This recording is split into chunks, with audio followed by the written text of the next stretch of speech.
Assalamualaikum warahmatullahi wabarakatuh. Perkenalkan, nama saya Ega Sidiki MB dengan NIM 2286206061. Saya dari Prodi S1 PGSD Universitas Pahlawan Tuanku Tembusai. Pada video kali ini saya akan menjelaskan tentang kemampuan pemecahan masalah matematis di sekolah dasar. Kemampuan pemecahan masalah.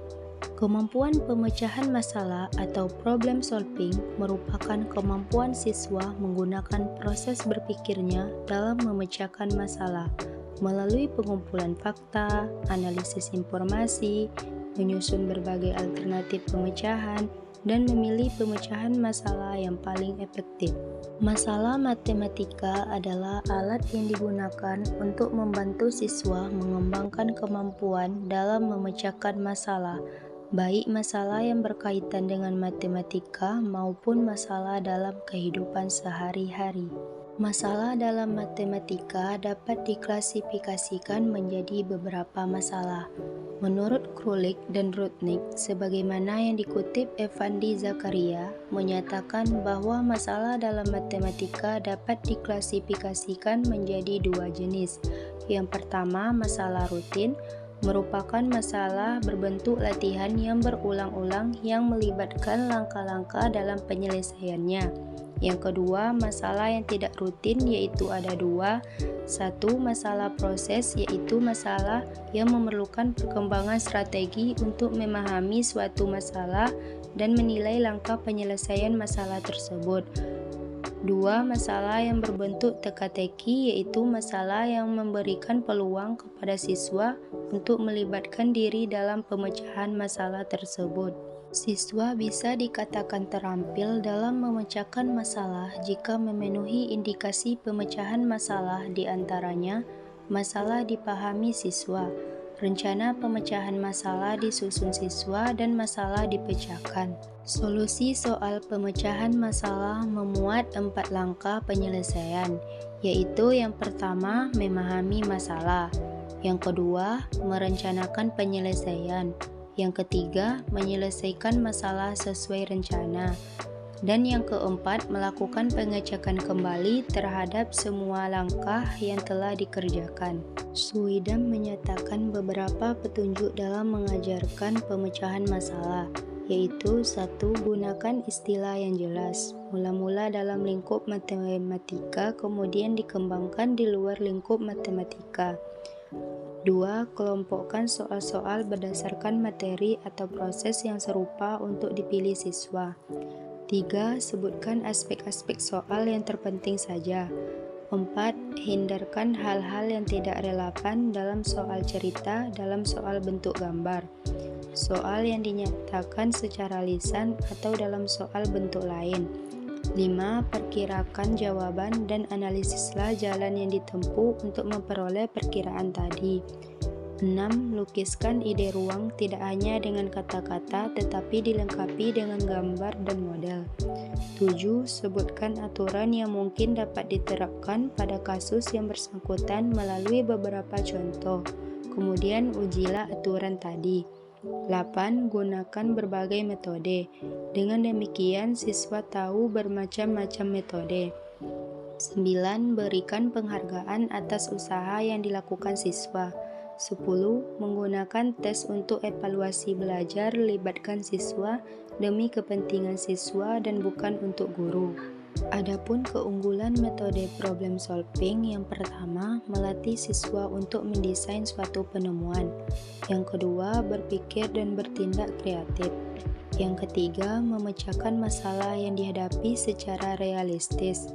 Yang keempat, mengidentifikasi dan melakukan penyelidikan. Yang kelima, menafsirkan dan mengevaluasi hasil pengamatan. Yang keenam, merangsang perkembangan kemajuan berpikir siswa untuk menyelesaikan masalah yang dihadapi dengan tepat. Yang ketujuh, dapat membuat pendidikan sekolah lebih relevan dengan kehidupan, khususnya dunia kerja. Adapun kelemahan metode problem solving, yang pertama, beberapa pokok bahasan sangat sulit untuk menerapkan metode ini. Yang kedua, memerlukan alokasi waktu yang lebih panjang dibandingkan dengan metode pembelajaran yang lain. Beberapa kajian telah menunjukkan bahwa ciri-ciri seorang penyelesai masalah atau pemecah masalah yang baik adalah memiliki kemampuan.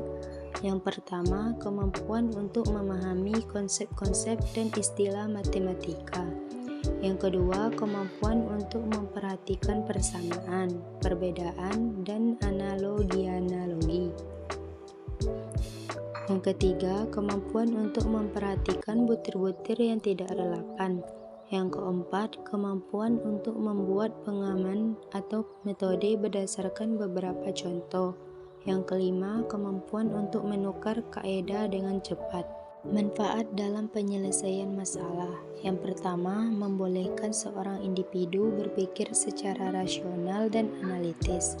Yang kedua, membantu seorang individu membuat keputusan karena pengetahuan dalam matematika membolehkan mengumpul, menganalisis maklumat, dan membuat deduksi. Beberapa strategi yang digunakan dalam pemecahan masalah.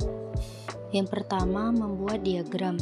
Strategi ini terkait dengan pembuatan sket atau gambar coret-coret, mempermudah memahami masalahnya dan mendapat gambaran umum penyelesaiannya. Yang kedua, mencoba soal yang lebih sederhana.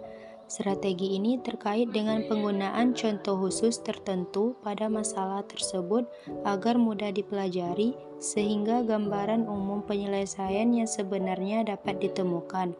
Yang ketiga, membuat tabel. Strategi ini digunakan untuk membantu menganalisis permasalahan atau jalan pikiran kita, sehingga segala sesuatunya tidak dibayangkan hanya oleh otak yang kemampuannya sangat terbatas. Yang keempat, menemukan pola. Strategi ini terkait dengan pencarian keteraturan akan memudahkan kita dalam menemukan penyelesaiannya. Yang kelima, memecah tujuan.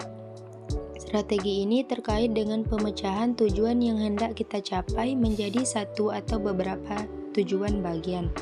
Tujuan bagian ini dapat digunakan sebagai batu loncatan untuk mencapai tujuan yang sebenarnya. Yang keenam, memperhitungkan setiap kemungkinan.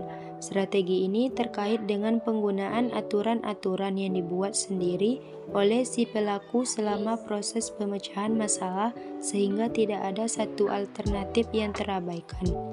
Yang ketujuh, berpikir logis. Strategi ini terkait dengan penggunaan penalaran maupun penarikan kesimpulan yang sah atau valid dari berbagai informasi atau data yang ada. Yang kedelapan, bergerak dari belakang. Dengan strategi ini, kita mulai dengan menganalisis bagaimana cara mendapatkan tujuan yang hendak dicapai. Dengan strategi ini, kita bergerak dari yang diinginkan lalu menyesuaikan dengan yang diketahui. Yang kesembilan, mengabaikan hal yang tidak mungkin. Dari berbagai alternatif yang ada, alternatif yang jelas-jelas tidak mungkin agar diabaikan sehingga perhatian tercurah pada hal-hal yang masih mungkin. Contoh soal kemampuan pemecahan masalah. Yang pertama dengan operasi hitung, yang kedua dengan metode diagram, dan yang ketiga dengan berpikir logis. Contoh soal: 4 ekor ayam dapat menghasilkan 5 butir telur dalam 3 hari. Berapakah waktu yang diperlukan satu lusin ayam menghasilkan 5 lusin telur dengan kecepatan yang sama? Jawabannya, diketahui 4 ekor ayam menghasilkan 5 butir telur dalam 3 hari.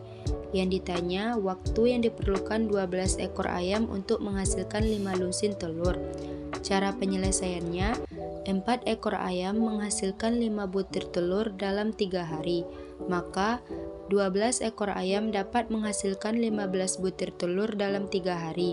Sehingga waktu yang diperlukan 12 ekor ayam untuk menghasilkan 60 butir telur adalah 60 dibagi 15 hasilnya 4. 4 dikalikan 3 hari maka hasilnya 12 hari. Jadi waktu yang diperlukan 12 ekor ayam untuk menghasilkan 60 butir telur adalah 12 hari. Contoh soal tersebut menggunakan cara berpikir logis.